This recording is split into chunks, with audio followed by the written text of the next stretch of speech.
জি sir. Sir দেখতে পাচ্ছেন? জি sir, এখন দেখা যায়। Okay. Welcome to all doctors.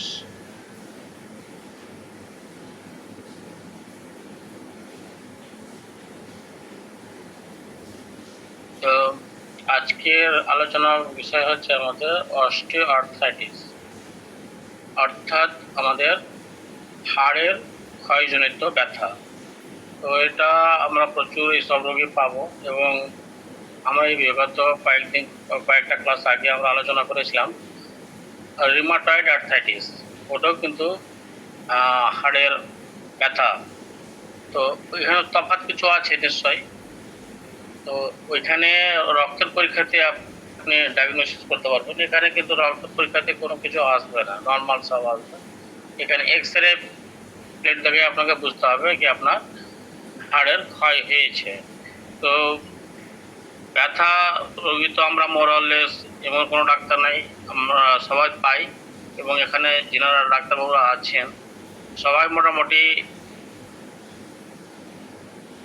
এটা নিয়ে অকিবহাল জানে। জাস্ট এগুলো আমরা আলোচনা করছি, রিভিউ।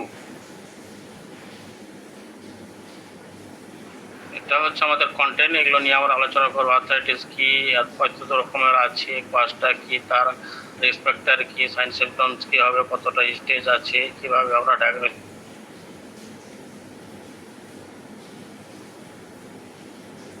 কিভাবে ডিফারেন্সিয়েট করবো, আর কমপ্লিকেশন তারপরে প্রিভেনশন কিভাবে করবো, মাইস্টিক ইভালুয়েশন কিভাবে হবে, ম্যানেজমেন্ট কিভাবে আমরা করবো, এবং হোমিওপ্যাথিক্যালি আমরা কিভাবে ট্রিটমেন্ট দেবো, ইনশাল্লাহ এইসব নিয়ে আলোচনা করবো।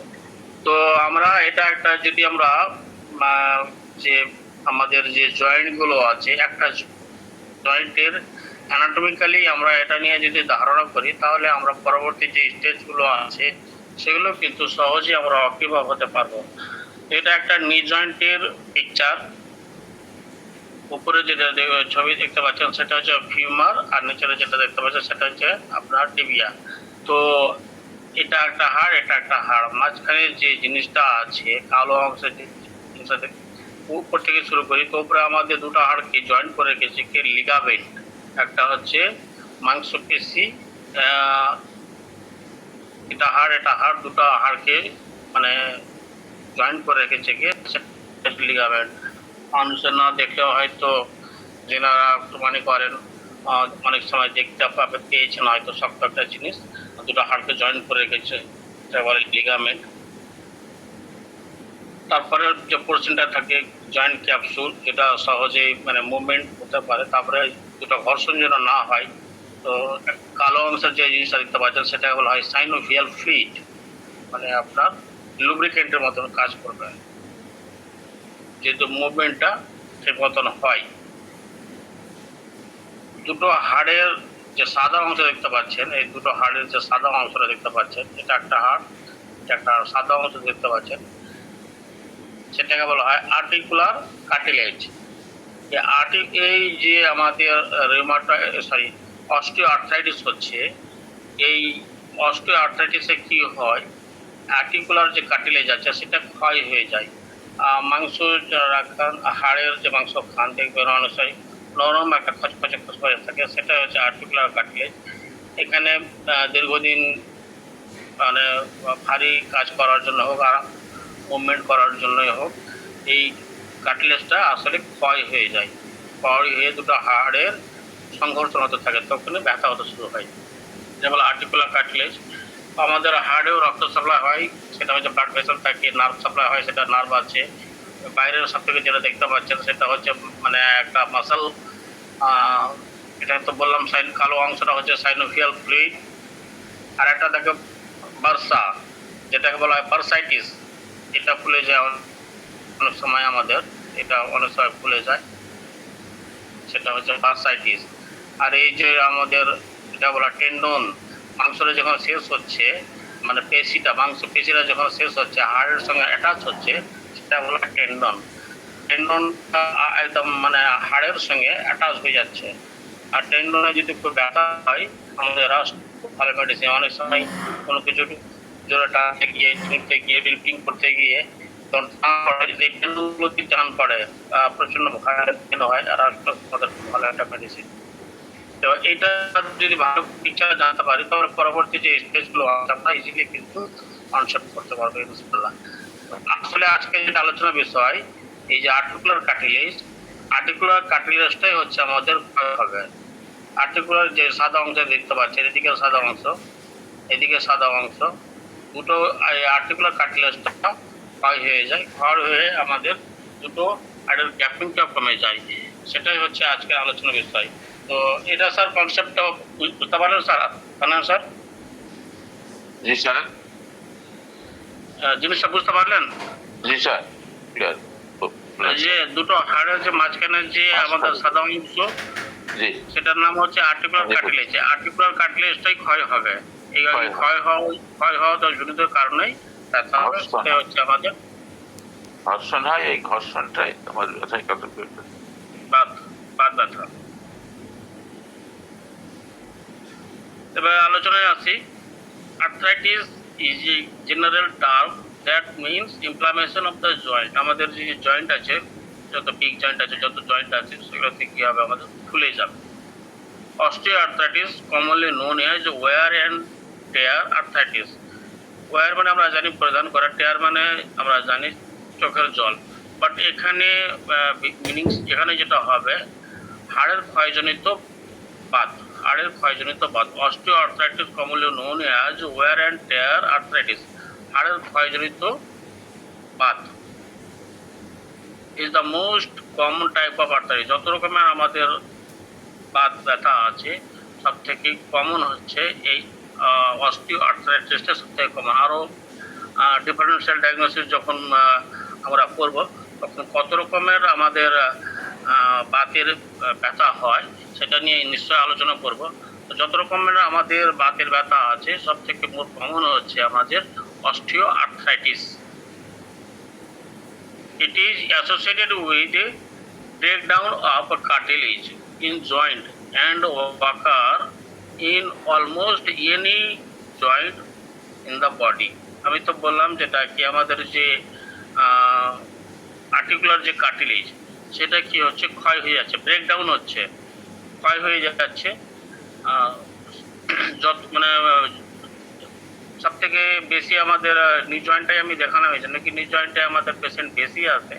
অন্য যে ইয়েগুলো আছে জয়েন্ট, আপনার এলবোতে হতে পারে, আপনার হতে পারে, আসলে যেখানে যেখানে বেশি চাপ পড়ে, আমাদের বডির চাপটা বেশি যেখানে যেখানে পড়ে, বডির চাপ বেশি পড়ে, আপনার স্পাইনে হতে পারে, মানে লাম্বার স্পাইনের কথা বলছি আমি, হতে পারে যেটাকে বলে হিপ জয়েন্টে হতে পারে, আপনার হতে পারে নি জয়েন্ট,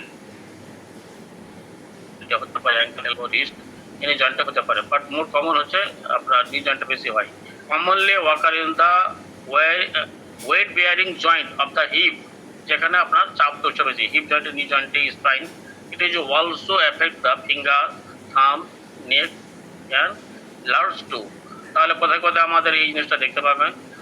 আপনারা দেখতে পাবেন হিপ জয়েন্টে, আপনার যেটা আপনার কোমরে, আপনারা দেখতে পাবেন হাঁটুতে, আপনারা দেখতে পাবেন আঙুলের যে জয়েন্টগুলো আছে সেখানে দেখতে পাবেন, বুড়ো আঙুলে দেখতে পাবেন, ঘাড়ে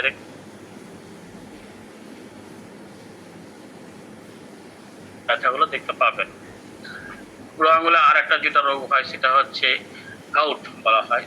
সেখানে আপনার মানে রক্ত পরীক্ষা করলে আপনি ইউরিক অ্যাসিড বেশি পাবেন, বাট ইউরিক অ্যাসিড নর্মাল আছে, এক্সরে করবেন তো দেখছেন কি কার্টিলেজগুলো ক্ষয় হয়ে গেছে, তখনই হবে অস্টিওআর্থ্রাইটিস। এভাবে আমরা ডিফারেন্সিয়াল করতে পারবো। অস্টিওআর্থ্রাইটিস সংক্ষেপে বলা হয় OA, O for osteo, A for arthritis.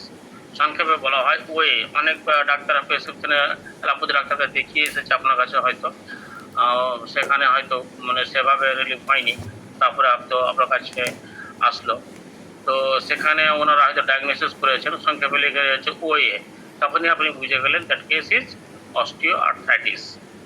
Usually does not affect other joint unless a previous injury excessively stress or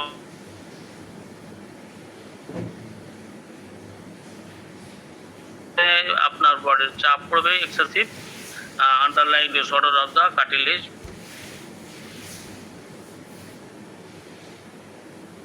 কার্টিলেজটা কি জিনিস? কার্টিলেজটা হচ্ছে একটা cartilage is a firm rubbery. পিকচারটা আগে দেখালাম, বোন্ডের শেষ অংশে একটা নরম জিনিস যেখানে রবারের মতো নরম হয়ে আছে। দুটো বন্ডের মধ্যে দুটো যে বোন, দুটো যে হাড়, দুটো হাড়ের মধ্যে যেন ঘর্ষণ না হয়, ফিকশন না হয়, যেন মুভমেন্টটা ঠিক মতো হয়, সেটা একটা নরম রবারের মতন জিনিস।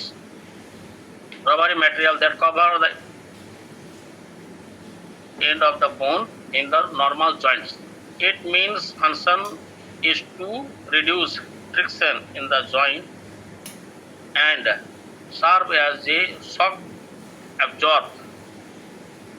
সকেটের মতন আমরা এটা মুভমেন্ট করবো, ঘুরবে, ইজিলি মুভমেন্ট হবে। The shock absorbing quality of a normal cartilage come from ability to change shape when the compress. তা একটা প্রত্যেকটা যে বোন আছে, বোনের এন্ডে একটা নরম রবারের মতন একটা ম্যাটেরিয়াল, যেটা না কি করে, এটা ফাংশন হচ্ছে কি, এই যে আমরা হাঁটা চলাফেরা করছি, মুভমেন্ট হচ্ছে, মুভমেন্টের জন্য ফ্রিকশন না হয় দুটো জয়েন্টের মধ্যে, সেটাই হচ্ছে একটা জিনিস। এটা সকেটের মতন একটা ঘুরছে, মুভমেন্ট হচ্ছে। এই হচ্ছে আমাদের অস্টিও আর্থ্রাইটিস। এই যে বোন আর এটা বোন, এটা হাড়, এটা হাড়, তো এটা হচ্ছে আমাদের মানে কার্টিলেজ। এই কার্টিলেজটা যখন নষ্ট হয়ে যাচ্ছে, গরম হয়ে যাচ্ছে, তখনই হয়ে যাচ্ছে আমাদের osteo arthritis. Osteo arthritis cause the cartilage in joint become stiff, lost its elasticity. এটা কি হয়ে যাচ্ছে, আপনার যে নরম ছিল সেটা কি হয়ে যাচ্ছে, এটা শক্ত হয়ে যাচ্ছে। যখন এফেক্টেড হচ্ছে এটা শক্ত হয়ে যাচ্ছে, নরম আর থাকছে না, এবং তার যে এলাস্টিসিটি সেটা কি হয়ে যাচ্ছে, নষ্ট হয়ে যাচ্ছে। সেটা যে রবারের মতন ছিল সেটা রবারের মতন না হয়ে কি হচ্ছে, সেটা নষ্ট হয়ে যাচ্ছে।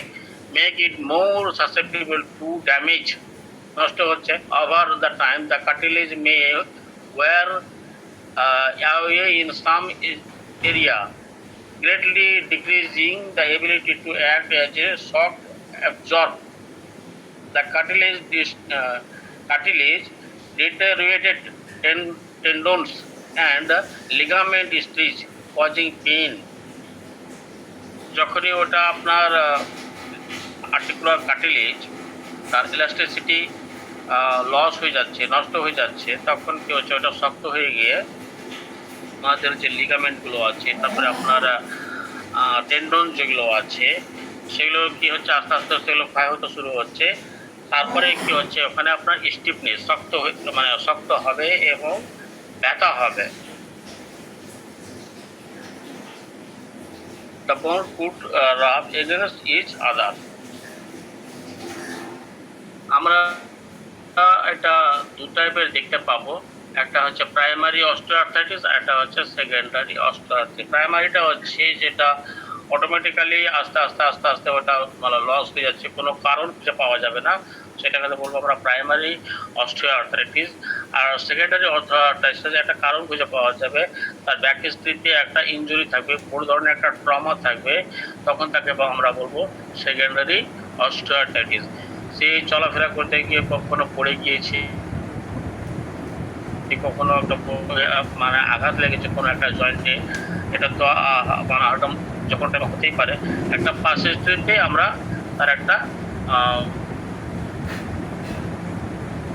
যে জয়েন্টে ব্যথা হচ্ছে সেখানে একটা ইনজুরি থাকতে হতে পারে, সেখানে একটা ট্রমা থাকতে হতে পারে। এরকম যদি একটা কোনো কারণ থাকে তখন তাকে আমরা বলবো সেকেন্ডারি অস্টিওআর্থ্রাইটিস। আর কারণ খুঁজে না পেলে তখন সেটা হচ্ছে প্রাইমারি অস্টিওআর্থ্রাইটিস। ট্রমার জন্য, ইনজুরির জন্য কি হচ্ছে, আর্টিকুলার কার্টিলেজগুলো আমাদের নষ্ট হচ্ছে, স্টিফনেস হয়ে যাচ্ছে, আপনার এলাস্টিসিটি নষ্ট হয়ে যাচ্ছে। এটা কারণে যখন আমাদের অস্টিওআর্থ্রাইটিস হবে তখন তাকে বলবো আমরা সেকেন্ডারি অস্টিওআর্থ্রাইটিস। তাহলে আমরা দু ধরনের আমরা দেখতে পেলাম। কারণটা কি হচ্ছে, কারণ তো সেরকম কিছুই না, কারণ তো বুঝে গেলাম ট্রমা দেখে কারণ তো হচ্ছে মেন হচ্ছে আমাদের অস্টিওআর্থ্রাইটিস। আর্টিকুলার কাটলেজ এটা জয়েন্ট, এটা জয়েন্ট। তো এই যে আমাদের এখানে যেটা দেখতে পাচ্ছেন মাইল্ড, আপনার কি বলো ব্লু, মাইল্ড ব্লু, হালকা ব্লু, হালকা নীল ধরনের যে দেখতে পাচ্ছেন সেটা হচ্ছে আর্টিকুলার কাটলেজ। আর মাঝখানে যেটা দেখতে পাচ্ছেন সেটা হচ্ছে সাইনোভিয়াল ফ্লুইড। তো আর্টিকুলার কাটলেজ আমাদের কি হচ্ছে ক্ষয় হয়ে, এটা দেখতে পাচ্ছেন গোটা হাড় মনে হচ্ছে জয়েন্ট হয়ে গেছে, এখানে আর্টিকুলার নষ্ট হয়ে গেছে, আর্টিকুলার কাটলেজ নষ্ট হয়ে গেছে। এটা হচ্ছে মেন কারণ অস্টিওআর্থ্রাইটিসে, এটা হচ্ছে আমাদের মেন কারণ। Osteoarthritis caused by gradual joint and cartilage damage. আস্তে আস্তে কি হচ্ছে আপনার ড্যামেজ হয়ে যাচ্ছে। Cartilage is A tough rubbery substance that protect the end of the bone. আগে বললাম within the joint allowing them to move easily against the each other.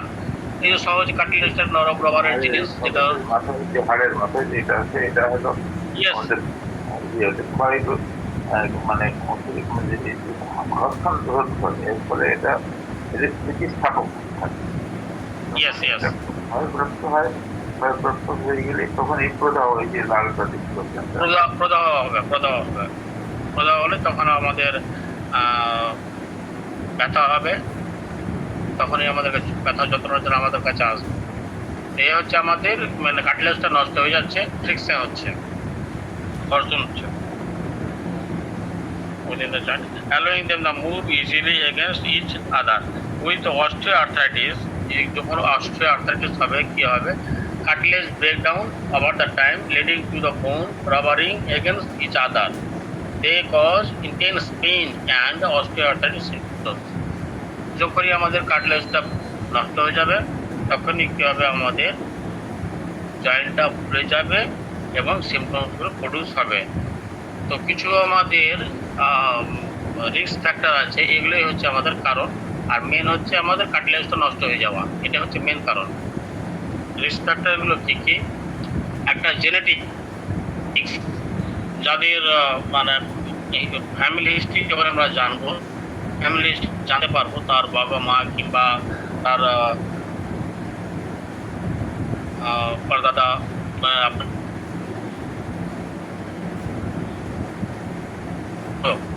বাতের সমস্যা ছিল, তার থেকে শিখেছে। পাশের স্ট্রিতে হয়তো তার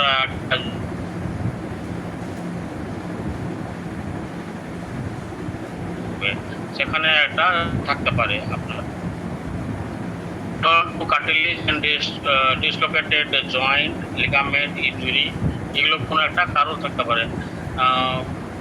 জয়েন্টটা আপনার নড়ে গেছে কিংবা লিগামেন্টের আপনার একটা ইনজুরি হয়েছে, এটা পাশেরটাতে একটা কিছু কেবল, যেটা বললাম আমি সেকেন্ডারি অস্টিওআর্থ্রাইটিস। তো একটা পাশেরটা পেয়ে গেলেন। বয়সজনিত কারণে হতে পারে, যখন মোর দ্যান 50+ হয়ে যাবে বয়স, তাদের ক্ষেত্রে এটা হওয়ার সম্ভাবনা বেশি। এবং দেখা গেছে যে মেল থেকে ফিমেলদের এটা রোগটা বেশি হয়। যিনারা ওবেসিটি, খুব মোটাসোটা ব্যক্তি, চাপ পড়ছে বডির পায়ে, তখন এটা বেশি হয়। আপনার ম্যানেজের প্রয়োজন পরে এটা বেশি দেখতে পাওয়া যায়।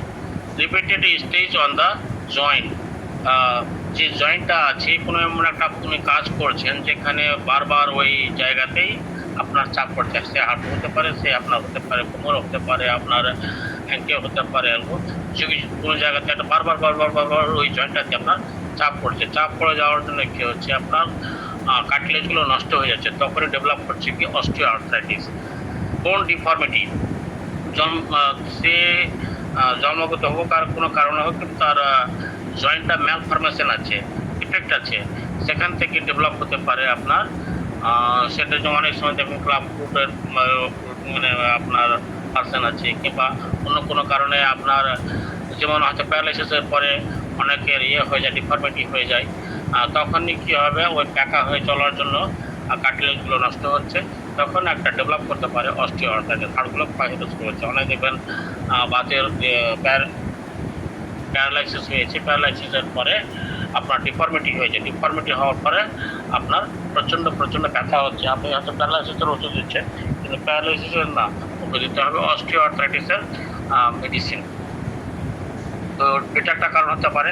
সার্টেন মেটাবলিক ডিজিজ, আমাদের মেটাবলিক ডিজিজ যেগুলো আছে, যেমন আপনার থাইরয়েড, কি বলে আপনার মেটাবলিক ডিজিজ হচ্ছে ডায়াবেটিক্স।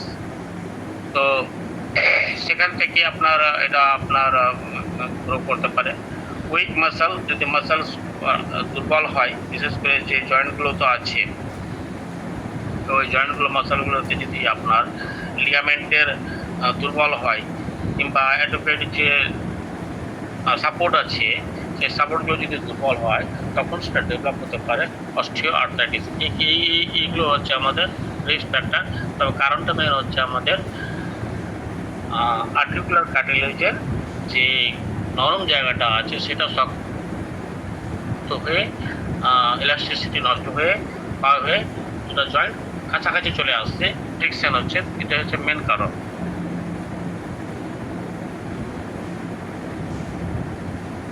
এবার তো আমরা কারণগুলো জানলাম, এগুলো সিমটমস কি। সিমটমস কি হবে? মেন হচ্ছে ব্যথা। অস্টিওআর্থ্রাইটিস আপনার ডেভেলপ স্লোলি, এটা আস্তে আস্তে আপনার ডেভেলপ হবে। প্রথমে স্টেজ 1, 2, 3, 4 এভাবে কিন্তু আমাদের গ্র্যাজুয়ালি ডেভেলপ হবে। তো osteoarthritis symptoms often develop slowly, gradually আপনার আস্তে আস্তে ডেভেলপ হবে। What's over time symptoms osteoarthritis include, 1 number হচ্ছে ব্যথা, 2 নম্বর হচ্ছে স্টিফ, ওই জায়গাটা শক্ত হয়ে যাবে। টেন্ডারনেস, ওই জায়গাটা যখন টাচ করবেন দেখবেন টান টান হয়ে আছে। লস অফ ফ্লেক্সিবিলিটি, মুভমেন্ট করতে পারবে না, পা যেমন শক্ত হয়েছে কোনো মতে মুভমেন্ট করতে পারবে না। গ্লিডিং সেন্সেশন, সেখানে একটা মনে হচ্ছে যখন হাঁটবে তখন একটা ক্র্যাকিং, ক্রিপ্টাস, ক্লিঙ্কিং, এরকম বিভিন্ন ধরনের একটা মুভমেন্ট হলে একটা দেখবেন পটপট পটপট আওয়াজ হবে। বোন স্ক্রুর, হাড়গুলো বেড়ে যাবে। সোয়েলিং, মানে আপনার হাঁটুগুলো যেখানে ব্যথা আছে সেগুলো ফুলে যাবে। 1 নম্বর হচ্ছে ব্যথা। এফেক্টেড জয়েন্ট মাইট হার্ড ডিউরিং আফটার মুভমেন্ট, যখনই সে চলাফেরা করবে কিংবা মুভমেন্ট করবে কিংবা মুভমেন্ট করার পরে প্রচণ্ড ভায়োলেন্ট পেইন, স্টিফনেস, শক্ত হয়ে যাবে। Joint stiffness might be most noticeable আপন ওয়ারিং আফটার বিং ইনঅ্যাক্টিভ, যখনই সে আপনার বিছানায় শুয়ে আছে কিংবা বসে আছে, ওটা শক্ত হয়ে যখনই সে মুভমেন্ট করতে শুরু করবে, যখন জমরা স্ট্রাকচার আছে, ফার্স্ট মুভমেন্ট করতে গেল প্রচণ্ড ভায়োলেন্ট পেন, 2-4টা স্টেপ দেওয়ার পরে আবার হয়তো সেটা ফ্রি হচ্ছে। টেন্ডারনেস, ওই জায়গাটা হাতে দেখবেন, এক্সামিনেশন করবেন, সেটা দেখবেন কি শক্ত শক্ত শক্ত ভাব হয়ে আছে ওই এফেক্টেড জয়েন্ট।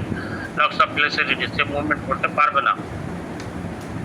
হাঁটতে সময় একটা আওয়াজ পেয়ে ক্র্যাক, মানে কটকট কটকট করে একটা আওয়াজ পাবে। আর কি হবে? হাড়গুলো বেড়ে যাবে, যেমন স্থূল হয়ে যাবে। যেমন আপনার ইয়েগুলো দেখাবো, এরকম হবে আস্তে আস্তে। আর সোয়েলিং, হাঁটুগুলো খুলে যাবে, এই হচ্ছে সিমটমস। এবার কটা আমরা স্টেপ দিতে পারবো? 4টা স্টেপ আছে, 4টা step. osteopathist, the progressive condition that may be the classified 4 stage, 4টা স্টেজ দেখতে পাবেন।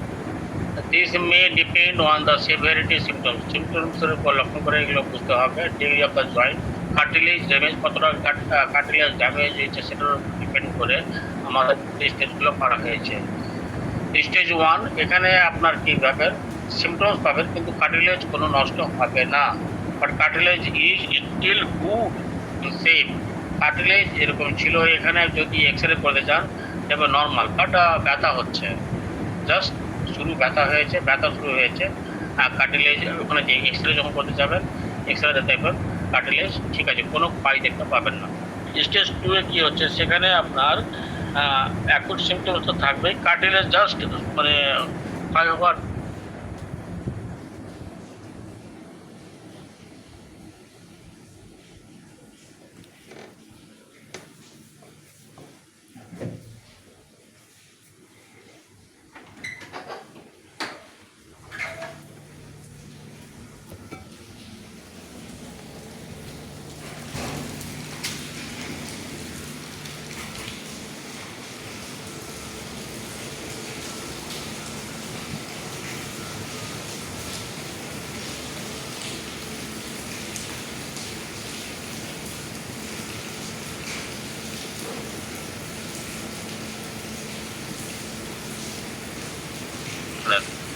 হ্যান্ডিক্যাপ হয়ে গেছে এরকম ধরনের ব্যথা হবে।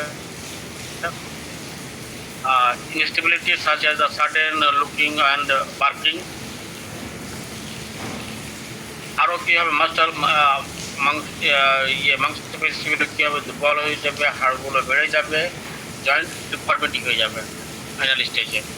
স্টেজগুলো দেখাচ্ছি আপনার, এই যে এটা স্টেজ 1, এরকম ধরনের পিকচার আসতে পারে, স্টেজ 2, স্টেজ 3, স্টেজ 4। তাহলে হয়ে গেল মাইনর ওয়্যার পাবেন, হালকা পাবেন স্টেজ 1-এ। আর একটু যখন স্টেজ 2 হবে তখন দুটোর মধ্যে গ্যাপিংটা আস্তে আস্তে কমবে। আর স্টেজ 3-তে হচ্ছে মানে যে সিগনিফিকেন্ট কার্টিলেজগুলো হচ্ছে বেশি করে ভায়োলেট হবে এবং ওটা খুলে যাবে। আর ফাইনাল স্টেজে টোটালেই আপনার কার্টিলেজ থাকবে না, যত সামনের দিকে অগ্রসর হবে তত বাড়বে। প্রোগ্রেসটা কার্টিলেজগুলো আস্তে আস্তে আস্তে আস্তে ড্যামেজ হবে। গ্র্যাজুয়ালি কার্টিলেজটা আপনার লস হবে। যদি আপনি এক্সরে, এটা তো এমনি দেখানো হলো এটা, আর যদি এক্সরে করতে যান, এক্সরে এটা দেখছে নর্মাল, এটা হচ্ছে ফার্স্ট গ্রেড 0, এটা হচ্ছে নর্মাল। দেখুন কার্টিলেজ একদম পুরো কতটা দিয়েছেন গ্যাপিং, এক্সরে প্লেটে দেখতে যখন দেখবেন কতটা গ্যাপিং আছে, দুটো হাড়ের মধ্যে কতটা গ্যাপিং আছে। আর জাস্ট শুরু হয়েছে, খানিকটা গ্যাপিং করছে, কার্টিলেজ খানিকটা নষ্ট হচ্ছে। স্টেজ 2-এ আরও গ্যাপিংটা কমছে, স্টেজ 3-তে আরও আপনার কমছে। ফাইনালি দেখছেন দুটোর মধ্যে মনে হচ্ছে কি হাড় দুটো জয়েন্ট হয়ে গেছে। দেখতে পাচ্ছেন স্যার? যখন এক্সরে প্লেট করতে যাবেন দুটোর মধ্যে জয়েন্ট হয়ে গেছে, তখন পুরো এভাবে যদি হয়, তাহলে যদি নি জয়েন্টে যদি হয়, সাপোজ উদাহরণস্বরূপ বলছি, যদি নি জয়েন্টে আপনার কাছে একটা পেশেন্ট আসলো আর ফাইনাল স্টেজ চলে গেছে, একদম মানে ফোর্থ স্টেজ, এরভাবে যদি হয়ে যায় তো পাঁচে মুভমেন্ট করতে পারবে, মুভমেন্ট কোনো মতেই করতে পারবে না, যেহেতু ওর এলাস্টিসিটি কার্টিলেজ নষ্ট হয়ে গেছে, কিংবা আপনার যে সাইনোভিয়াল ফ্লুইড আছে সেগুলো নষ্ট হয়ে যায় টোটালি। এরকম ধরনের যদি আসে তাহলে তো খুব অসুবিধাই আছে।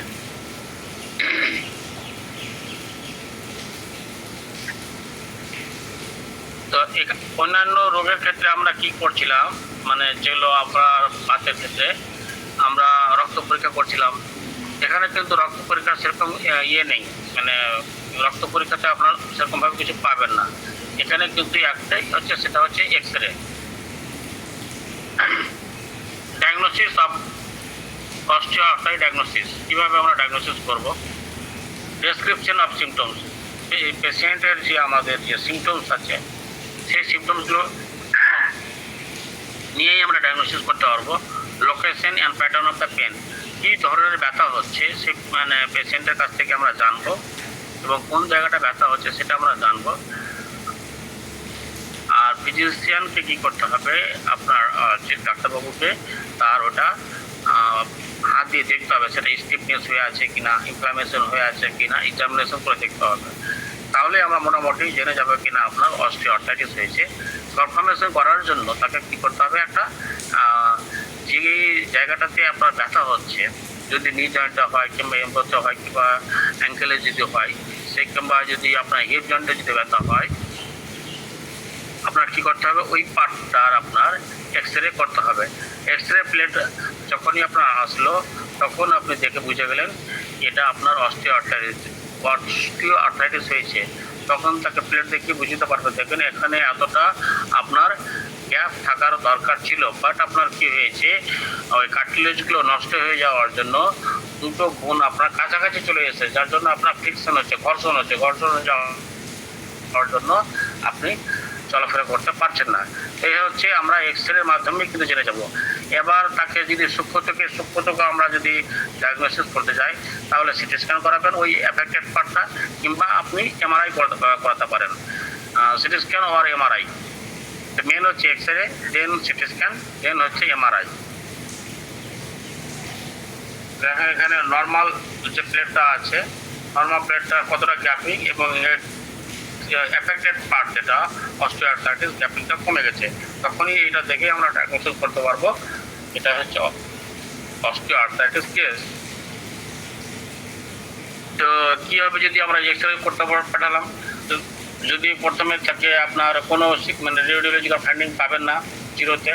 আর স্টেজ 1-এ কী হবে, doubtful narrowing space, possible to osteophytic slipping, হালকা ধরনের ডাউটফুল পাবেন, মানে গ্যাপিংটা, কোনো গ্যাপিং খুঁজে পাবেন না, জাস্ট আপনার ব্যথা নষ্ট হচ্ছে। আর স্টেজ 2-এ কী হচ্ছে, definite osteophyte and possible narrowing the joint space. Osteophyte plate দেখেই আসলে ওগুলো বোঝা যায় স্যার কোন স্টেজে আছে, প্লেট দেখেই বুঝতে পারবেন। ডিফাইনাইট অস্টিওফাইট দেখতে পাওয়া যাবে। পসিবল ন্যারোয়িং দ্য জয়েন্ট, আস্তে আস্তে স্পেসটা কমছে, যেমন যেমন আপনার বৃদ্ধি পাবে তেমনি তেমনি আপনার স্টেজটা বৃদ্ধি পাবে। মেন হচ্ছে এটাই। মডারেটে কী হচ্ছে, মাল্টিপল অস্টিওফাইট, যেমন দুটো একটা অস্টিওফাইট আছে তো এখানে মাল্টিপল অস্টিওফাইট পেলেন। ডিফারেন্ট ন্যারোয়িং জয়েন্ট স্পেস, আসলে আরও গ্যাপিংটা কমছে দুটো জয়েন্টের মধ্যে। pseudo osteophyte area with sclerotic wall and possible the deformity bone contour। আসলে স্টেজ 3 থেকেই আপনাদের ডিফর্মিটি শুরু হচ্ছে। স্টেজ 4 যেটা হচ্ছে লার্জ অস্টিওফাইট, টোটালি আপনার মানে দুটো বোন আপনার মানে জয়েন্ট হয়ে গেছে মনে হচ্ছে, টোটালি গ্যাপিং টোটাল যেটা আছে সেটা টোটালি নাই, স্পেসিয়াস হয়ে গেছে। সিভিয়ার স্ক্লেরোসিস আর ডেফিনাইট ডিফর্মিটি অফ দ্য বোন।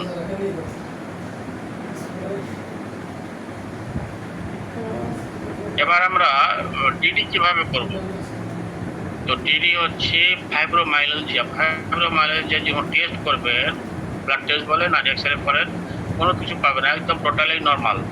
সেখানে কী হবে, এক গাদা সিমটমস নিয়ে আসবে। সেখানে যে সেটা মাসকুলার পেন হতে পারে, জয়েন্ট ব্যথা হতে পারে, স্টিফনেস হতে পারে, দুর্বল মনে হবে, হাতে ব্যথা থাকবে, ঘুমের ব্যাঘাত ঘটবে, এরকম ধরনের যখন আমাদের কাছে সিমটমস আসবে, টেস্ট করতে হবে, তখন বলবে রক্ত পরীক্ষা বলুন আর আপনার এক্স রে বলুন, সবই হচ্ছে নর্মাল। তো সেটা হয়ে গেল আমাদের ফাইব্রোমাইলজিয়া। রিউমাটয়েড আর্থ্রাইটিস আমরা আলোচনা করেছি। এখানেও কিন্তু যত পিক জয়েন্ট আছে সেগুলোতে আপনার ব্যথা হবে। এখানে আপনি আরএফ ফ্যাক্টর পজিটিভ পাবেন, ইএসআর, সিআরপি এগুলো আপনার কীভাবে বৃদ্ধি হবে। ইএসআর সিআরপি অনেক রোগের ক্ষেত্রে বৃদ্ধি হয়। আমরা ডায়াগনোসিস করব রিউমাটয়েড আর্থ্রাইটিস, আরএফ ফ্যাক্টর এবং অ্যান্টিসিসিপি, সেগুলো হবে পজিটিভ, বৃদ্ধি পাবে। আর ব্যথাগুলো কিন্তু ওই অস্টিও আর্থ্রাইটিসের মতনই আপনার ব্যথা হবে, মাল্টিপল জয়েন্টে ব্যথা হতে পারে।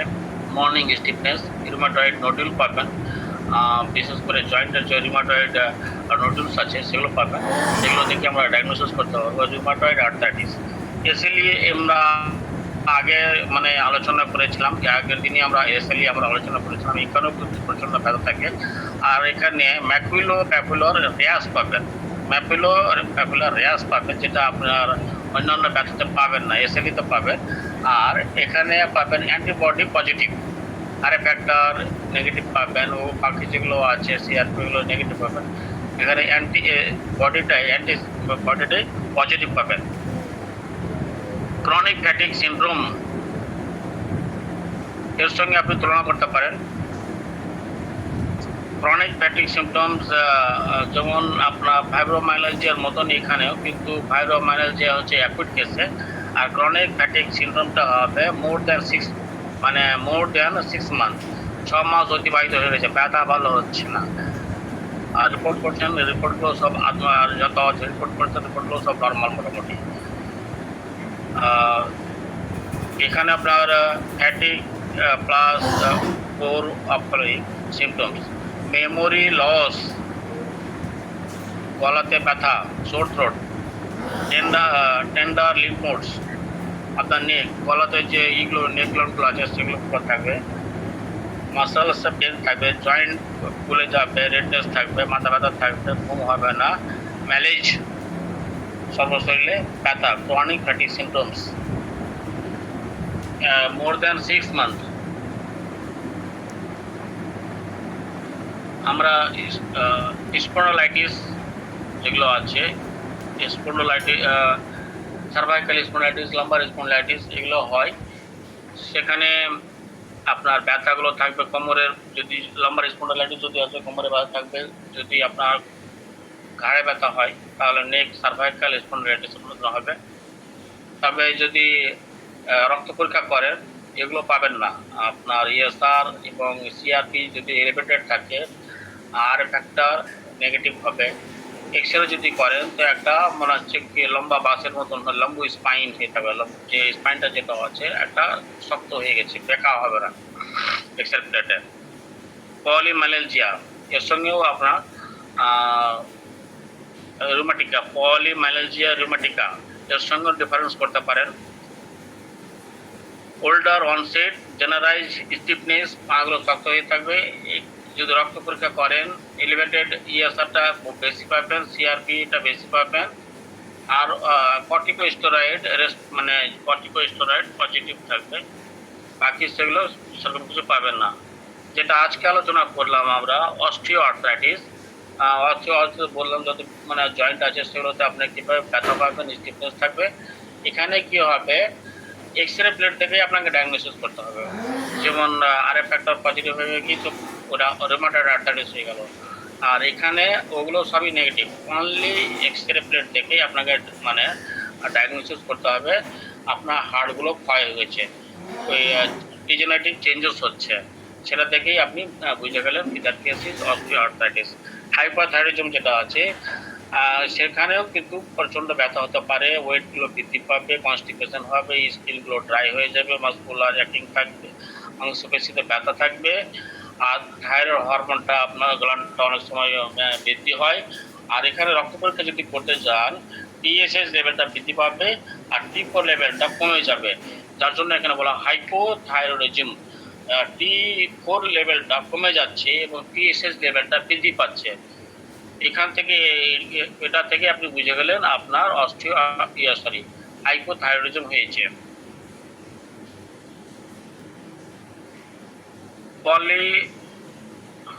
polymyositis or myopathies,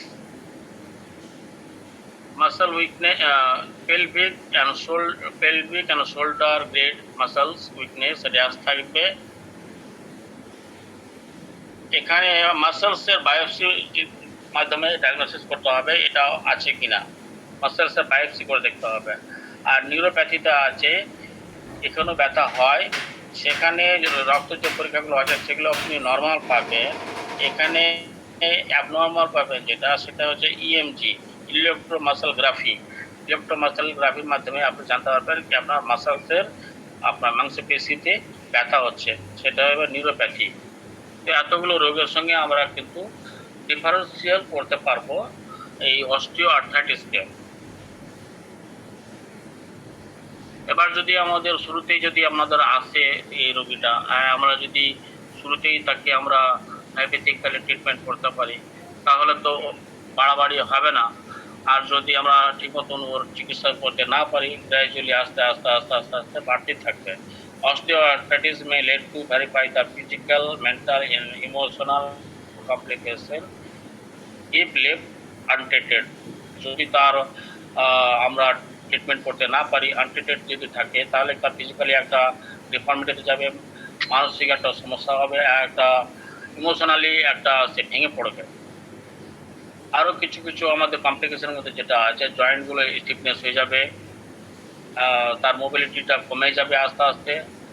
আর যেগুলো আছে সেগুলো হচ্ছে ঘুমের ব্যাঘাত হবে, যেহেতু চলাফেরা করতে পারবে না আস্তে আস্তে তার ওয়েটটা বাড়তে থাকবে, তার যেহেতু চলাফেরা সে করতে পারবে না, মেন্টালি সে অ্যাংজাইটি হয়ে মানে আপনার একটুতে রেগে যাবে, ডিপ্রেশন চলে যেতে পারে। অস্টিওপোরোসিস, হাড়গুলো সে আস্তে আস্তে কী হবে ক্ষয় হতে শুরু হবে, যেটাকে বলা হয় বন্ডেজ। অস্টিওপোরোসিস, ভায়োলেন্ট অস্টিওপোরোসিস যদি হয়, ভায়োলেন্ট পেন, প্রচণ্ড ব্যথা হয়। ইরেশন অফ দ্য লিগামেন্টগুলো আস্তে আস্তে কী হবে ক্ষয় হয়ে যাবে। ইভেন কি একটু চাপ পড়লে সে ফ্র্যাকচার হয়ে যেতে পারে। আর হেমাথ্রোসিস, ব্লিডিং নিয়ার দ্য জয়েন্ট, একটু সে আঘাত লাগলো সেখান থেকে আপনার রক্ত বেরিয়ে যেতে পারে। তো এইগুলো আমাদের কমপ্লিকেশন শুরু হতে পারে। যেমন একটা লোক অসুস্থ হয়ে গেলে তার ভালো যখন হচ্ছে না, গ্র্যাজুয়ালি তার ক্রমাগত ক্ষয় হতে থাকছে, যে চেঞ্জগুলো হয় সেই চেঞ্জগুলো ক্রমাগত হতে থাকবে। এবার আমরা তাকে আটকাতে কি করে পারি, প্রিভেনশন আমরা কি করে করতে পারি?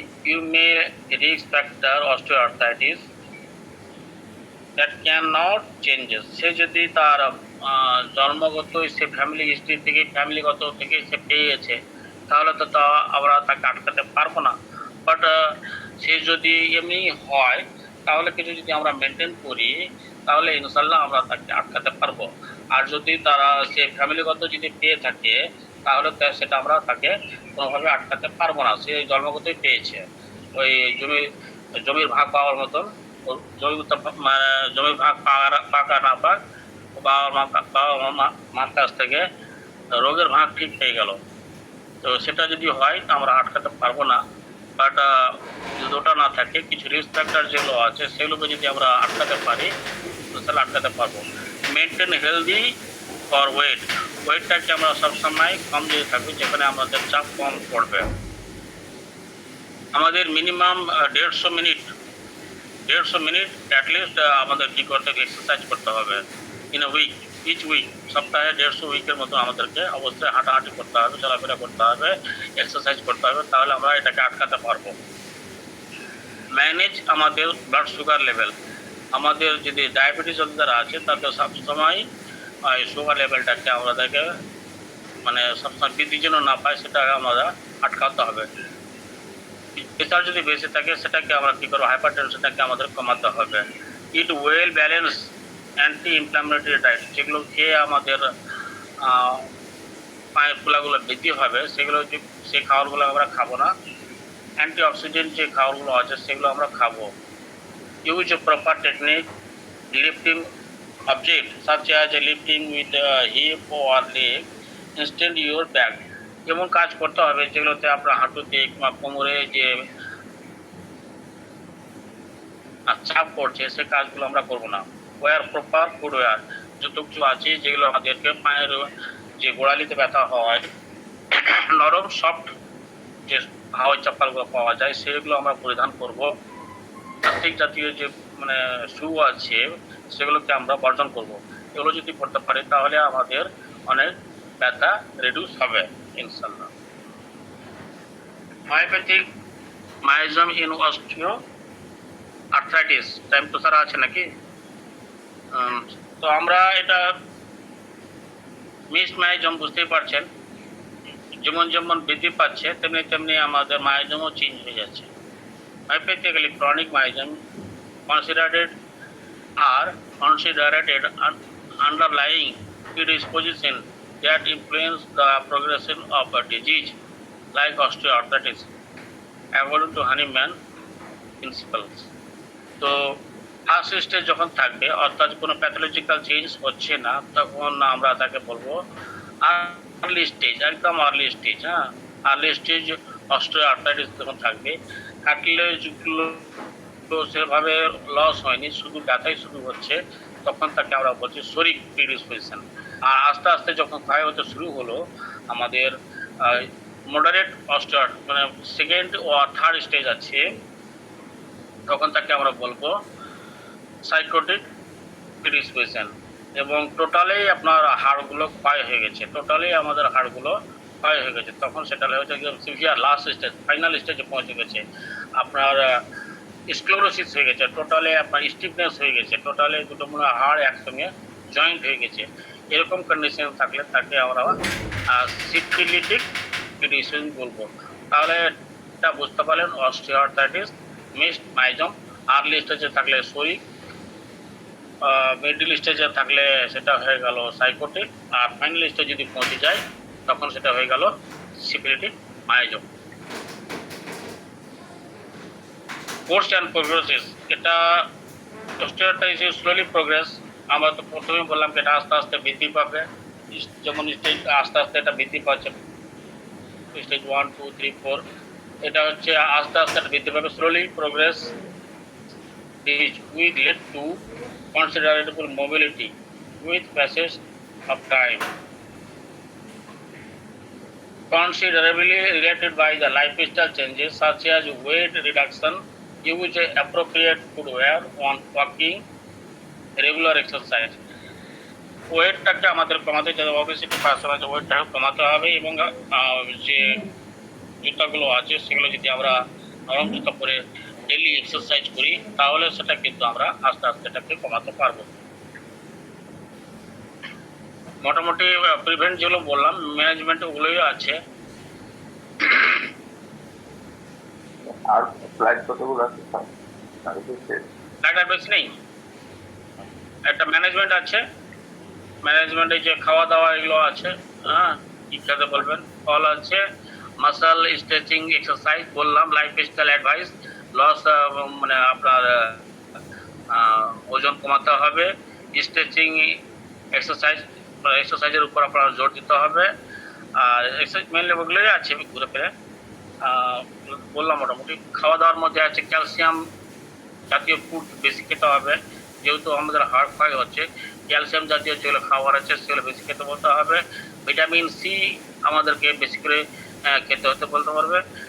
আর ভিটামিন ডি মেন হচ্ছে ক্যালসিয়াম এবং ভিটামিন ডি আমাদের যাই ওষুধ না কেন আমরা ক্যালসিয়াম এবং ভিটামিন ডি সাপ্লিমেন্টারি পরিষেবা অবশ্যই খাওয়াবেন। ইভেন কি আপনি সাপ্লিমেন্টারি পরিষেবাবে ক্যালসিয়াম এবং ভিটামিন ডি যেগুলো জিনিস আছে সেগুলোকে খাওয়ার অ্যাডভাইস করবেন, তাহলে কিন্তু দ্রুত এই রোগীগুলো আরাম হবে। আর শুধু যদি ওষুধ দেন তাহলে কিন্তু সেই রোগীগুলো ভালো হবে না। আর তার সঙ্গে ক্যালসিয়াম এবং ভিটামিন ডি যেগুলো সাপ্লিমেন্টারি ফুড আছে সেগুলো খেতে বলবেন, দেখবেন ইনশাআল্লাহ আস্তে আস্তে কমে যাবে। সার্জিক্যাল অনেক সময় যখন ফাইনাল স্টেজে চলে যায় আমরা কিছুই করতে পারি না, অ্যালোপ্যাথিক তারা কি করে অপারেশন করে। এই যে নর্মাল যে নি জয়েন্ট দেখতে পাচ্ছেন, আর্থারাইটিসের যে দেখতে পাচ্ছেন, এরা কি করে এই নি জয়েন্টটাকে যেটা পচা আপনার আছে হয়ে গেছে নি জয়েন্ট, সেগুলো কি করে ওরা একটা রিপ্লেস করে দেয়। তো যদি ওরা করে আপনার নি জয়েন্টে লাগায় 10 বছর টিকে, হিপ জয়েন্টে যদি লাগায় 10 থেকে 15 বছর পর্যন্ত ওটা টেকসই হয়। এই যে দেখতে পাচ্ছেন পার্সিয়াল মানে হালকা আপনার নি জয়েন্টটাকে আপনার কি করেছে চেঞ্জ হয়েছে, এরকম ধরনের পিকচার আসছে, এরকম দেখতে পাচ্ছেন। আর এটা টোটালি করেছে, এটা টোটালি এটা যে দেখতে পাচ্ছেন নতুন করে এটা রিপ্লেস করা আছে। ওরা কি করে অস্টিও যারা আছে অর্থোপেডিক সার্জনরা কি করে ওরা হাড়টা যে ক্ষয় হয়ে গেছে, ক্ষয় হয়ে যাওয়ার হাড়টাকে কেটে পা দিয়ে নতুন করে একটা লাগিয়েছে। এটা এভাবে আপনার ওনারা করেন। তবে আমরা অত স্টেজে না যাই, হোমিওপ্যাথিক্যালি ট্রিটমেন্ট করার চেষ্টা করব। আমাদের রুব্রিক আছে, সিনথেসিস রুব্রিকে দেখে নেবেন, যেরকম সিমটমস থাকে সেভাবে আপনারা সিমটমস নেবেন, রুব্রিক নেবেন। তারপরে আপনার মার্ক দিতে পাবেন, তারপর পাবেন কমপ্লিট যে রেপার্টরি আছে সেখান থেকে পেয়ে যাবেন। আর কিছু হোমিওপ্যাথিক মেডিসিন আছে আমাদের, এগুলো আমরা সবাই জানি। এই মেডিসিন ছাড়াও আমরা টেস্টিং করি। আমরা অ্যাকচুয়ালি যেটা আমরা হোমিওপ্যাথিক্যালি জানি ইন্ডিভিজুয়ালাইজেশন আমরা করে হোমিওপ্যাথিক মেডিসিন দেবো, ইনশাল্লাহ সে ভালো হবে।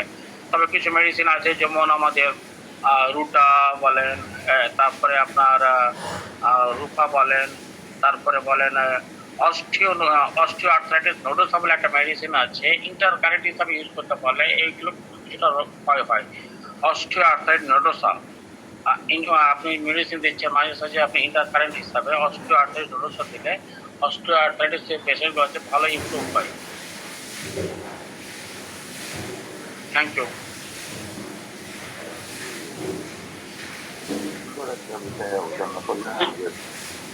Thank you, the senior representative of the body.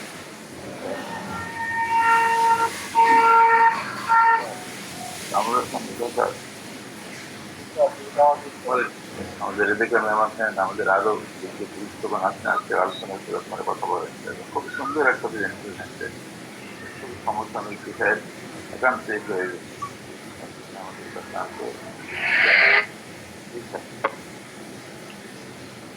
আপনার কথা শোনা যাচ্ছে না কেন আজকে? আমার কথা জি। আমি তো এই ব্লুটুথে আছি, এই তো কথাটা হয়তো একটু সাউন্ড কম হতে পারে। স্যার, জি জয়ন্ত বিশ্বাস। মান্নান স্যার, স্লাইডটা কি লাগবে? জি স্যার, অবশ্যই হ্যাঁ লাগবে। হ্যাঁ অবশ্যই লাগবে, অবশ্যই লাগবে। চেক করে জয়ন্ত দিচ্ছি। স্যার, জয়ন্ত স্যার বলুন। আচ্ছা জয়ন্ত স্যার কি বলবেন যেন? স্যার আর্টিকুলার কার্টিলেজ কি রিগেন হয়? হুম, আর্টিকুলার কার্টিলেজ এটা কি রিগেন হয়? রিগেন করা যায়? লিগালি রিগেন মানে ওটা কি আবার আগের স্টেজে আনা যায়, মানে মেডিসিন দিয়ে? ট্রিটমেন্ট তো মানে ধরেন আমার যখন ফার্স্ট স্টেজ সেকেন্ড স্টেজ যখন থাকছে অনেক রিকভারি হচ্ছে আপনার ধরুন সেখানে যে আপনি হোমিওপ্যাথিক্যালি মেডিসিন দিলেন তার সঙ্গে ক্যালসিয়াম এবং ভিটামিন ডি খাওয়াবেন, দেখবেন হয়ে যাচ্ছে। পেশেন্ট তো মুভমেন্ট ভালো করতে পারছে। এবার হয়তো অতটা একদম পূর্বের অবস্থা ফিরে না আসলেও অনেকটাই কিন্তু সে যদি চলাফেরা করতে পারে, মুভমেন্ট করতে পারে, তাহলে তো যথেষ্ট। একদম পুরোপুরি নাও আসতে পারে, একদম টোটালি ইয়ে হয়ে গেছে আপনার ফাইনাল স্টেজে গিয়ে আপনি স্টেজ ওয়ানে কি আর আসতে পারবেন? সে যদি মুভমেন্ট করতে পারে, চলাফেরা করতে পারে, ফিটনেস থাকতে পারে, যথেষ্ট। স্যার আমি তো এখন দেখিনি, মানে কোনো খুব নামকরা হোমিওপ্যাথি ডাক্তারগুলো দেখেছি যারা আছে 1 নম্বর পজিশনে, তারাও শেষ পর্যন্ত ছেড়ে দিয়েছে, হাল ছেড়ে দিয়েছে, বলেছে নি রিপ্লেসমেন্ট করে নিতে। সেরকম তো হলে স্যার হবে। আহ, এটা তো দেখতে হবে একদম ফাইনাল স্টেজে হয়ে গেলে তো সেভাবে তো মানে, তবে আমরা যদি পেনলেস করতে পারি, পেনলেস না করতে পারলে তো করতেই হবে।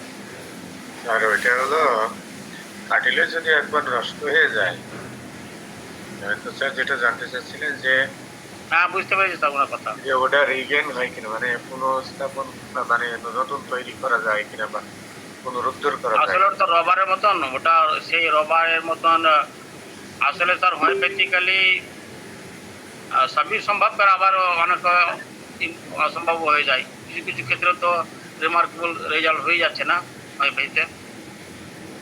স্ট্রাকচারাল চেঞ্জ হলে আসলে ওটা রিগেন করা খুব কঠিন, তো হয় কিনা সম্ভব। হ্যাঁ স্যার, হয় না এটা, এটা আমি দেখেছি। এবং আমার যা মাস্টারমশাই আছেন, আপনার হাড় বা কাটিলেজ হ্যাঁ, এটাকে রিগেন করা যায় না। স্ট্রাকচারাল চেঞ্জ হলে ডিজেনারেটিভ যাতে না হয় ডিজেনারেশন, সেই জন্য ব্যবস্থা নেওয়া। এবং ওই লাঠি। আমাদের কাজ হলো মোটামুটি তাকে সক্ষম রাখা আর কি কার্যক্রমে। তার কমপ্লেন গুলো যেগুলো আছে, তার কষ্ট যেগুলো আছে সেগুলোকে নিয়ন্ত্রণে রাখা। কিন্তু ওইসব যে স্ট্রাকচারাল চেঞ্জ গুলো রিভেন করা সার্জিক্যাল ব্যাপার আমাদের হয় কিনা জানি না। কৃষ্ণপদ স্যার কি বলতে চাই? স্যার আসসালামু আলাইকুম। স্যার ওই যে জয়ন্ত স্যার যেটা বলছেন, আপনারা আরো সিনিয়রও আছেন অনেকে, তবে আমাদের ওই যে আশরাফুল হক স্যার কিন্তু মানে খুব সুন্দরভাবে এক্সপ্লেইন করে গেছেন যে বিভিন্ন স্টেজ, ঠিক আছে, first stage, second stage, third stage. তো আমাদের এই মাথায় রাখতে হবে হচ্ছে একটা জিনিস, যে অস্টিও আর্থ্রাইটিস যেটা, এটা একটা অটো ইমিউন ডিজিজ, ঠিক আছে, এটা অটো ইমিউন ডিজিজ। এগুলো আসলে মানে ম্যানেজ করা খুবই কঠিন ব্যাপার, খুবই কঠিন ব্যাপার। কিন্তু যদি আমাদের কাছে যে প্রাথমিক স্টেজগুলোতে আসে, যে ফার্স্ট স্টেজ, সেকেন্ড স্টেজ, এরকম ক্ষেত্রে স্যার মানে রিগেইন কতটুকু যায় জানি না, আমরা অনেকাংশে ম্যানেজ করতে পারি পেশেন্টকে, মানে করেন যে একেবারে স্থবির অবস্থাতে থেকে সচল অবস্থায় আনতে সক্ষম হোমিওপ্যাথি দ্বারা অনেকটাই ম্যানেজ করা সম্ভব স্যার। যেখানে মনে করেন যে অন্যান্য ওষুধ ত্যাগ করায়ও আমাদের হোমিওপ্যাথি দিয়ে বেশ ভালো রাখা যায়। তবে এটা একেবারে যে মানে সব ক্ষেত্রে পুনরুদ্ধার করা যায় তা কিন্তু না, অনেক সময় তাও লং ইন্টারভ্যালে ট্রিটমেন্ট লাগে। এরকমও আছে যে, এমনও আছে যে ওষুধ দিছি, খেয়ে 3-4 মাস 6 মাস ভালো আছে, পরবর্তীতে আবার পেইন ফিরে আসছে, আবারও তাকে ট্রিটমেন্ট দেওয়া লাগতেছে। এইভাবে স্যার অনেকটাই ভালো রাখা যায়, যেটা কিনা অ্যালোপ্যাথিতে কন্টিনিউয়াল ট্রিটমেন্টেও ভালো থাকতে পারে না, চলতে পারে না। এটা আমি আমার পার্সোনাল এক্সপিরিয়েন্স থেকে বলছি। আর যেটা আছে যে থার্ড স্টেজ, ফোর্থ স্টেজ, এই ক্ষেত্রে স্যার আরেকটা ফ্যাক্টর আছে, এস ফ্যাক্টর, ঠিক আছে, যে তার বয়সটা কেমন, একেবারে মানে বৃদ্ধ বয়স, এবং ওইখানে যদি অনেক বেশি ডিজেনারেশন হয়ে যায়, সেই ক্ষেত্রে কিন্তু স্যার কিছুই করার থাকে না। ওই আমরা ওই পেলিয়েটিভ হিসাবে যতটুকু ভালো রাখতে পারি, এর বেশি কিছু না স্যার। এটুকু আমার পার্সোনাল এক্সপিরিয়েন্স থেকে বললাম। আর আর আপনার লাঠি ধরে দিতে হবে, একটা লাঠি ধরে দিতে হবে হাঁটু। জি স্যার, ধন্যবাদ। সুন্দর বলছেন, জি স্যার। কৃষ্ণপদ স্যার ঠিকই বলেছেন যে স্টেজ 1-2 থাকলে এটা ম্যানেজ করা যায়। আর যদি এজ কম থাকে, গ্রোয়িং স্টেজে থাকি, আমাদের গ্রোথটা যদি থাকে তার নির্দিষ্ট সময় পর্যন্ত, তখন গ্রোথ হয়, গ্রোথটা স্থবির হয়ে যায়, তার ডিজেনারেটিভ ফেজ আছে আর destructive phase. Degenerative phase, destructive phase হলো আমার বয়স যখন আরো বেশি হয়ে যায়, 65 উপরে, তখন ডিস্ট্রাকটিভের দিকে চলে যায়। আর আমাদের তার আগে 40 উপরে গেলে ডিজেনারেটিভ, এবং 40 নিচেই থাকলে মোটামুটি একটা কন্ডিশন ভালো থাকে। সেই সব বিবেচনা করে এটা ম্যানেজ করা যেতে পারে। তবে কন্ডিশন হলো স্টেজ 1-2 মধ্যে থাকতে হবে। যখন এটা 3-4-এ চলে যাচ্ছে, তখন এটা কঠিন হয়ে যাবে। তবে আমাদের ঔষধপত্র দিয়ে তাকে চলক্ষম রাখা সম্ভব, এটাই আর কি। জি স্যার, আসলে ঠিক বলেছেন স্যার, স্টেজের উপরে নির্ভর করে। জি, আরো অনেকে আছেন। আমাদের জয়ন্ত স্যারের প্রশ্নের মাধ্যমে আমরা আরো কিছু জানতে পারলাম, এবং সেটা আমাদের কৃষ্ণপদ বাবু খুব সুন্দর। মিঠুন ঠিক আছে, ও কামরুল হাসান হ্যান্ড রাইজ করেছেন।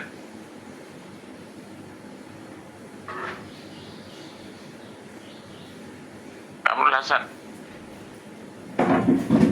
অথবা অন্য যে কোনো।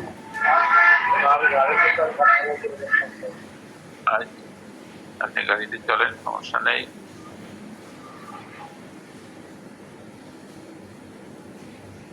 এরপর আর কিছু বলতে চান বলবেন ইনশাল্লাহ।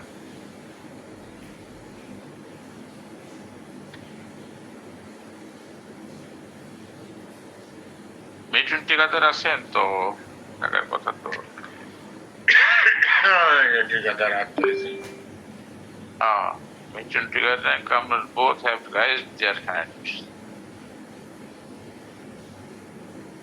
আমাদের মহিবুর স্যার আছেন দেখছি আজকে।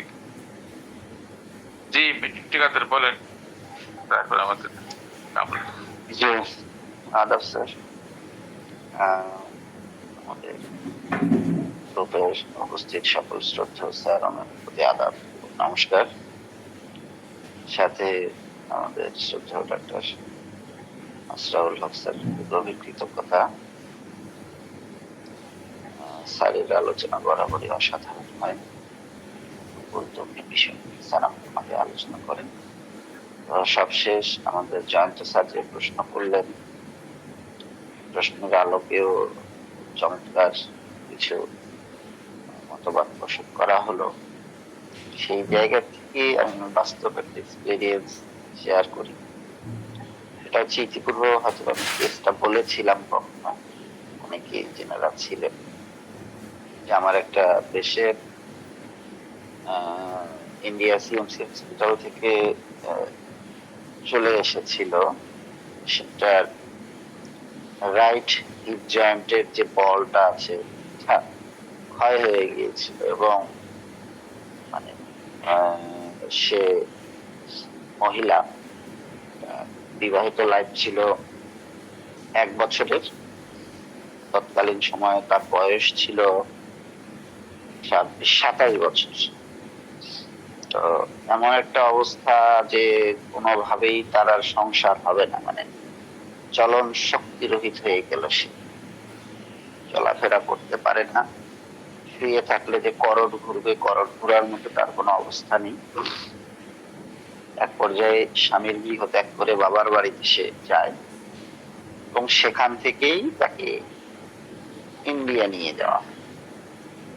তো ইন্ডিয়া নিয়ে যাওয়ার পরে সিএমসি তে তাকে দেখানোর পরে পরীক্ষা নিরীক্ষা করে তারা কোনো প্রকারের কোনো মেডিসিন দেয়নি, শুধু বলেছে যে আপনার এটা সার্জারিক্যাল কেস, এটা অপারেশন ছাড়া সম্ভব নয়, কারণ আপনার যে হাড়ের যে ওখানে হিপ জয়েন্টের যে বলটা আছে এটা হয়ে গিয়েছে, এখানে নতুন করে এটা সেটিং করে দিই।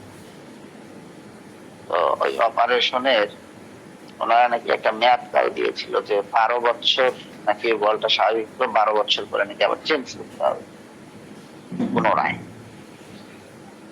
তো এই রোগীর সব থেকে বড় প্রবলেম হচ্ছে প্রচন্ড ভীতি। অবশেষে এই রোগী আর অপারেশন করবে না, অপারেশন না করে আবার সে দেশে ফিরে আসে। দেশে ফিরে আসে শুধু ভোল্টালিন সাপোজিটরি মলদারে আর গ্যাসের ওষুধ খেয়ে কোনো মতো ছিল, এবং দেশে আসার পরে সে কোনোভাবেই আর মানে স্বামী সংসার হবে না এরকম একটা অবস্থা।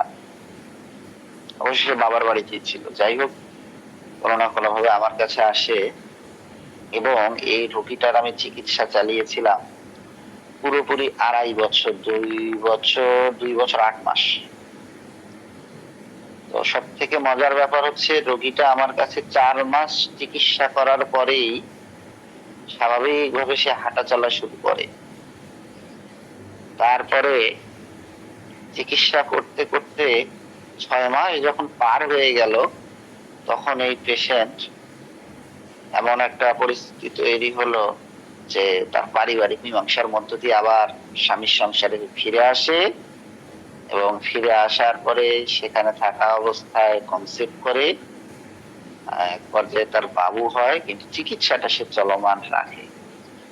প্রায় 2 বছর 8 মাস চিকিৎসা করার পরে আমি বলি যে এখন আর আপনার লাগবে না। তো মজার ব্যাপার, আমি আর ওখানে কোনো প্যাথোলজিক্যালি দেখা যাচ্ছে এক্সরে বা সিটি স্ক্যান এমন কিছু আর করা হয়নি। পেশেন্টের ওখানে কি পরিবর্তন হয়েছে সেটাও বলতে পারবো না, তবে পেশেন্ট ওই তৎকালীন সময় চিকিৎসা করার পরে 2011 সালের ওই দিকের কথা, চিকিৎসা আমি বলেছি যে এখন আর লাগবে না, যদি কখনো পেইন মনে হয় বা কোনো সমস্যা হয় তখন যোগাযোগ করবেন। তো পেশেন্ট দিব্যি ভালো আছে। এই মাঝখানে হঠাৎ করে পড়ে গিয়েছিল, পড়ে গিয়ে আবার ওখানে খুব জোরে প্রেসার পাওয়ার কারণে একটু ব্যথা হয়েছিল, এসেছিল আমার কাছে। ব্রায়োনিয়া 30 কয়েকটা ডোজ দিয়েছি। পেশেন্ট দিব্যি ভালো আছে, এখনো ভালো আছে, তার বাচ্চা অনেক বড় হয়ে গিয়েছে, স্কুলে পড়ছে। তো বিষয়টা হচ্ছে প্রচলিত চিকিৎসা ব্যবস্থা ওনারা যে কেসগুলোকে বলছে যে সার্জারি ব্যতীত সম্ভব না, আমাদের হোমিওপ্যাথিতে এমন অনেক কেস আছে যে মিরাক্কেল কিছু হয়ে যায়। এবং হোমিওপ্যাথিতে আসলে ওখানে মিরাক্কেল কি হয় এটা অনেক সময় আমাদের মানে ধরাছোঁয়ার বাহিরে চলে যায় বিষয়গুলো। আর এখানে স্টেজটা অবশ্যই ভেরি করে, তার সঙ্গে বয়সটাও অনেক বড় একটা ব্যাপার। আসলে বয়সের সীমারেখা মানুষের নির্দিষ্ট একটা বয়স পর্যন্ত আমরা জানি যে আমাদের শরীর প্রত্যেকটা অর্গান অঙ্গ প্রত্যঙ্গগুলো বৃদ্ধি হয়, নির্দিষ্ট বয়স শেষে গিয়ে আবার ক্ষয় হয়ে যায়। তো যখন বয়সটা খুব বেশি হয়ে যায় তখন দেখা যাচ্ছে কি পেশেন্ট গুলাকে সবসময় চিকিৎসার ভিতরেই থাকতে হয়। তবে প্রচলিত চিকিৎসায় মূলত রোগীর মেডিসিনাল যে সাইড ইফেক্ট হয়, এবং এক পর্যায়ে এই অটোইমিউন ডিসঅর্ডারের পেশেন্ট গুলোকে দেখা যাচ্ছে স্টেরয়েড জাতীয় ঔষধ ছাড়া ওনারা কন্ট্রোল করতে পারে না, এবং একসময় রোগীর বিহাল অবস্থা হয়ে যায়, কিডনি, হার্ট, লিভার। সেই জায়গা থেকে আমাদের হোমিওপ্যাথি চিকিৎসা অতি উত্তম।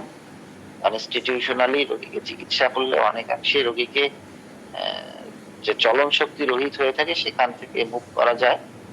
তবে পুরোপুরি ভাবে সেখানকার জায়গাটাকে রিকভার করা যায় কিনা এটা বলা মুশকিল।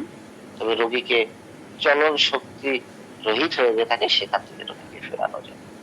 যাই হোক, এইভাবে গুরুত্বপূর্ণ বিষয়গুলো স্যার আমাদের মাঝে আলোচনা করবেন, এবং সেই আলোচনা থেকে কোনো না কোনো প্রশ্ন উত্থাপিত হবে, এবং সেই প্রশ্নের আলোকে আমাদের অনেক সক্ষমতা অক্ষমতা অনেক ধোঁয়াশা কুয়াশা কেটে যাবে এবং আমরা আমাদের বিশুদ্ধ হোমিওপ্যাথিক চর্চা এভাবেই ক্রমান্বয়ে অগ্রসর হবে। জি, সকলে ভালো থাকবেন, সুস্থ থাকবেন, আদব। ধন্যবাদ টিন্টি কাদেরকে